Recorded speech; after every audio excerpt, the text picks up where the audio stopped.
called Dukatz, Global Program Lead for Quantum at Accenture. So quantum computing is a journey for businesses. In fact, it's two journeys that are intertwined. One journey is the power to unlock amazing potential for businesses. And then the other journey represents great risk for the integrity of our information systems. Accenture began its journey in about 2015, where we started to trailblaze a path to allow what would inevitably others to follow the same thing that we did. So how did we know to get started? Well, we looked at market indicators such as investments in startups in the space and other key business indicators. But the real milestones for us were the technical milestones that unlock quantum computing for businesses. So what we now call NISQ algorithms opened up possibilities to broader sets of use cases. There were abstraction layers created on top of these algorithms that make the systems accessible to developers. And then the computers themselves were starting to be able to be explored via web services. And so over the course of time, Accenture's been building ecosystem, personnel, applications, doing research, executing with industry on ideas that were brought to the forefront. And ultimately, these have led us to develop many offerings that can help accelerate other people through their path and through their journey.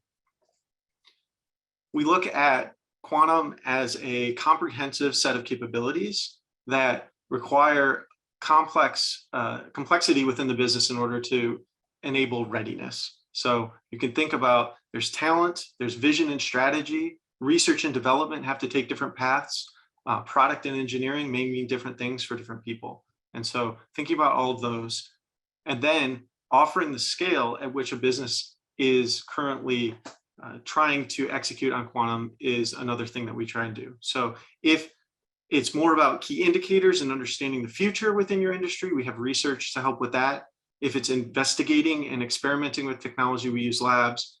If we're reaching a point where a formulation is interesting for scaling and maybe moving into some classical technology, that's where our innovation centers or delivery centers come into play.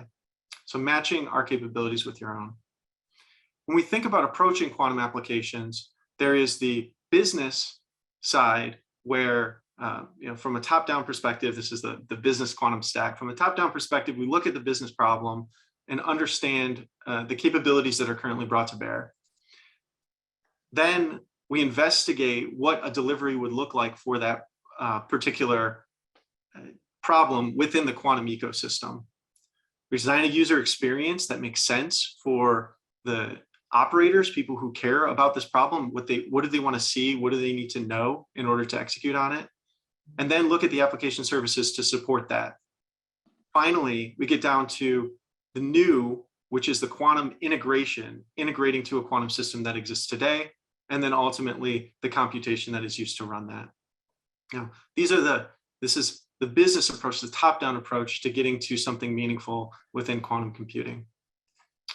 We know that at the lowest level of that, the experimentation varies in different ways between quantum and classical.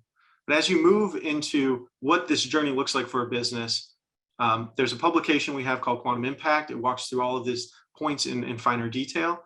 We start with defining and planning the journey, then preparing and inventing. And the point here is that there is this cyclical process that you need to do with experimentation and research and evaluation of use cases over and over again in order to identify and move forward with your set of business problems that matter most to you and identifying how quantum can be useful for them. There are breakout ideas where you find that there's a formulation that works particularly in a very specific scenario that you can incubate and scale and potentially industrialize. Sometimes this means moving from pure quantum to quantum inspired systems, but there are approaches based on what you learn to break away from just building your backlog of things that you will run on future quantum computers, which is what happens in phase 2. To give you guys some perspective and examples, here are many of the examples that we've created before in order to showcase quantum applications. There are other case studies on the site that you can look at. accenture.com/quantum. As far as offerings, I said we developed a set of offerings. We have workshops, projects, and programs to help accelerate people through the journey. These are meant to create immersion, generate tactical next steps, and enable people to think strategically about what they want to do.